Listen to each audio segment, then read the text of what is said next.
നാലാമത്തെ കാര്യം എന്നത് കറക്റ്റായിട്ട് ഉറങ്ങുക എന്നുള്ളതാണ്. ഒരു മനുഷ്യന് ആവറേജ് ആയിട്ട് ഒരു 6 to 7 hours സ്ലീപ്പെങ്കിലും മസ്റ്റായിട്ട് വേണം. ഇപ്പം കറക്റ്റായിട്ട് ഉറങ്ങാതിരിക്കുന്നത് നമ്മുടെ സ്കിന്ന് മാത്രമല്ല നമ്മുടെ ബോഡിക്കും ഭയങ്കര പ്രശ്നമാണ്, പണി കിട്ടും. അപ്പോൾ ഉറങ്ങുക. എല്ലാ വീക്കും പില്ലോ കേസ് ചേഞ്ച് ചെയ്യുക. കാരണം നമ്മുടെ ഈ ഹെയറിലുള്ള ഡേർട്സ് ഫേസിൽ എല്ലാം കൂടെ ആ പില്ലോ കേസിലാണ് പോകുന്നത്. അപ്പോൾ ഓരോ വീക്കും പുതിയ പില്ലോ കേസ് ഇട്ടിട്ട് വേണം കിടന്നുറങ്ങാൻ വേണ്ടിയിട്ട്. അല്ലെങ്കിൽ അത് നമ്മുടെ സ്കിന്നിൻ്റെ കണ്ടീഷൻ, ഹെയറിൻ്റെ കണ്ടീഷൻ എല്ലാം വേഴ്സ് ആക്കും. ആറാമത്തെ കാര്യം എന്ന് പറയുന്നത് എക്സസൈസ് ചെയ്യുക. ഇതിപ്പോൾ എല്ലാവർക്കും ചെയ്യാൻ പറ്റുമോ എന്നൊന്നും അറിയത്തില്ല, എന്നാലും കറക്റ്റായിട്ട് എക്സസൈസ് ചെയ്യുക. ദിവസം ഒരു 10 മിനിറ്റെങ്കിലും ഒന്ന് സ്ട്രെച്ച് ചെയ്യുന്നത് നല്ലതായിരിക്കും. ഏഴാമത്തെ കാര്യം എന്ന് പറയുന്നത് സ്ട്രെസ്സ് മാനേജ് ചെയ്യുക എന്നുള്ളതാണ്.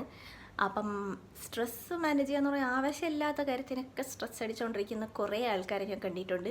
ഞാനും അതിലൊരാളായിരുന്നു. പക്ഷേ ഇപ്പം ഞാൻ ഭയങ്കരമായിട്ട് സ്ട്രെസ്സ് കൺട്രോൾ ചെയ്യാൻ പഠിച്ചു ഗൈസ്. അപ്പോൾ സ്ട്രെസ്സ് കുറച്ച്